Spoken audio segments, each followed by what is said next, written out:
Eto na nga mga chong, marami tayong basketball updates. Japet Aguilar, hahabol sa Gilas, Pilipinas, maglalaro kontra Chinese Taipei. China, nag-offer ng reward sa Chinese Taipei para talunin ang Gilas, Pilipinas. Hanggang sa ngayon nga mga chong, ay mukhang galit na galit pa rin itong China sa ating national team. At hindi na nga nakakagulat yan. Dahil ilang beses nga silang nilampaso ng Gilas, Pilipinas. Una nung World Cup, sumunod ay ang Asian Games. At hanggang sa ngayon ay hindi pa nga rin nakakabawi ang China sa ating national team.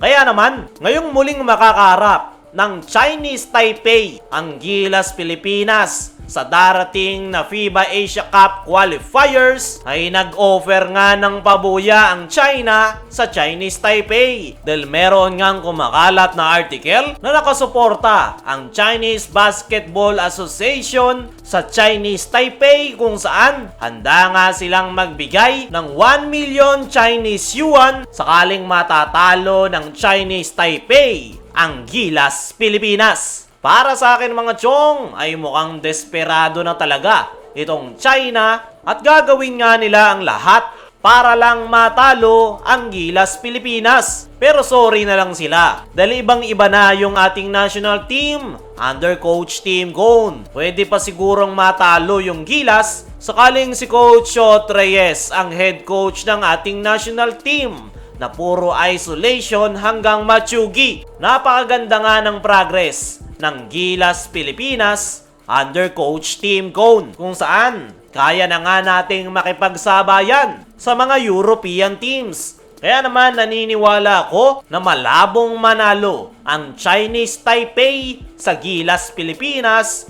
kahit pasuportahan pa sila ng China. Dumako naman tayo dito sa kabilang balita. Japet Aguilar, hahabol sa Gilas, Pilipinas, maglalaro kontra Chinese Taipei sa sinaliang niyang international friendly game ng Gilas, Pilipinas sa Doha, Qatar ay absent nga itong si Japet Aguilar para sa ating national team. Hindi nga nakasama itong si Japet dahil meron nga itong personal na inayos at nandyan naman si Troy Rosario. At ngayon nga natapos na yung stint ng ating national team ay dumiretso na nga sila pa Taiwan kung saan makakalaban naman nila ang host country na Chinese Taipei. At dyan nga hahabol itong si Japet Aguilar para tulungan ang Gilas, Pilipinas. Kung matatandaan nyo, bago pa umalis yung Gilas, Pilipinas, ay nabanggit ni Coach Tim Cone na hindi muna sasama si Japet pa Doha, Qatar dahil meron nga raw itong family issue na kinakailangang ayusin. Pero sinisiguro nga ni Coach Tim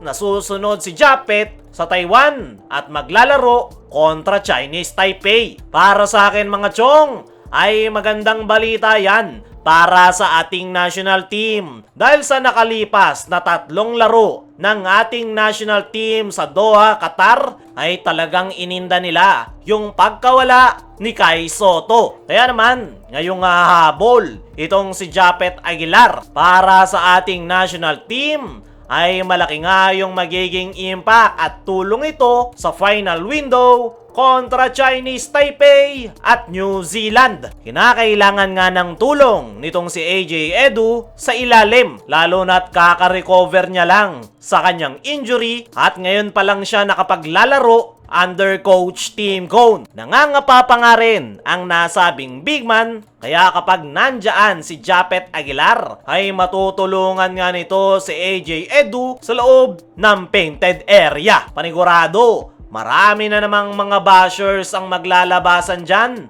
lalong-lalo na yung mga haters nitong si Japet Aguilar tuwing naglalaro siya sa ating national team. Wala naman ng iba pang option si Coach Tim na big man na may knowledge sa kanyang sistema. Actually, retire na nga itong si Japet para sa Gilas pero dahil nga nangangailangan si Coach Tim ng big man ay hindi nga makatanggi itong si Japet. Nabanggit na nga mismo ni Japet sa kanyang mga nakalipas na interview na kung siya nga lang daw ang tatanungin ay gusto niya na talagang mag-giveaway para naman mabigyan yung mga mas batang players. Pero hindi niya nga raw matanggihan ang tawag ng bayan, kaya naman kahit inanunsyo na nito ang kanyang pagre-retiro ay tuloy-tuloy pa rin ang kanyang pagre-representa sa ating bansa sa kabila yan ng pangbabash na kanyang natatanggap sa mga haters. Grabe na nga yung sakripisyo nitong si Japet. Kaya naman ngayong hahabol ito sa gilas. Kaya ang message natin sa mga bashers ni Japet ay isipin nyo na lang yung sakripisyo ng nasabing big man para lang tulungan ang ating national team. Kaya mga chong, ano masasabi nyo ngayong hahabol si Japet sa Gilas Pilipinas?